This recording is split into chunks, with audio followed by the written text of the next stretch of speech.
Driving around Westlake Hills could soon become smoother and safer. That is, if voters pass 2 of 3 city propositions. The trade-off? Well, residents there could see hundreds of dollars added to their tax bills. KXAN politics reporter Daniel Medin has a closer look.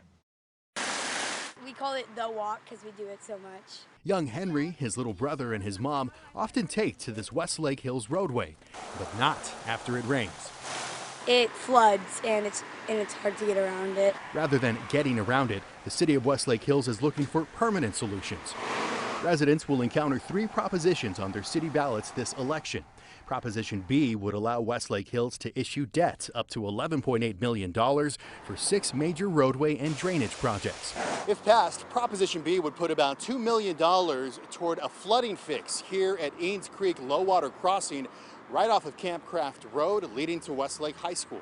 If voters say yes, Prop B and its companion, Prop A, which would build a new city hall, would mean a homeowner in Westlake Hills with a home at the median price of $1.5 million would pay an extra $390 to $850 in city taxes. As for Proposition C, that would undo a plan that puts every half a cent collected in city sales tax toward property tax relief, and instead, that half a cent would be put in a fund for street maintenance. This would mean an extra $586 on a $1.5 million home. Outside a nearby voting location, Westlake resident Stephen Pierce told us he doesn't mind paying for better roads, but it's like the lottery that was supposed to go to education.